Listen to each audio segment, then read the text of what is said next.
নির্বাচনী ব্যয় মেটাতে ভোটারদের কাছে আর্থিক সহায়তা চাওয়ার মাত্র ৭ ঘণ্টার মধ্যেই জাতীয় নাগরিক পার্টি এনসিপির সিনিয়র যুগ্ম সদস্য সচিব ডক্টর তাসনিম জারা ১২ লাখ টাকার বেশি অনুদান পেয়েছেন। মঙ্গলবার ভোরে নিজের ভেরিফাইড ফেসবুক পোস্টে বিষয়টি জানান তিনি। ডক্টর তাসনিম জারা বলেন, এমন অভূতপূর্ব সাড়া তাদের কল্পনার বাইরে ছিল এবং অনুদান দাতাদের প্রতি কৃতজ্ঞতা জানান। তিনি আরও জানান, নির্বাচনী ব্যয়ের লক্ষ্যমাত্রা ৪৬,৯৩,৫৮০ টাকা। এর মধ্যে ৩৪ লাখ টাকা সংগ্রহ সম্পন্ন হলেই ফান্ড রেইজিং বন্ধ করা হবে। এর আগে সোমবার রাতে আসন্ন জাতীয় সংসদ নির্বাচনে ঢাকা-৯ আসন থেকে প্রার্থী হিসেবে প্রচারণা ও নির্বাচনী ব্যয় মেটাতে ভোটার ও সমর্থকদের কাছে ফেসবুক ভিডিও বার্তায় আর্থিক সহায়তা চান ডক্টর তাসনিম জারা।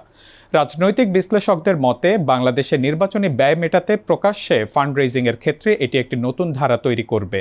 এর আগে ঢাকা ৮ আসনের সম্ভাব্য স্বতন্ত্র প্রার্থী শরীফ ওসমান হাদীকে নির্বাচনী প্রচারণার জন্য প্রকাশ্যে ফান্ড কালেকশন করতে দেখা গিয়েছিল।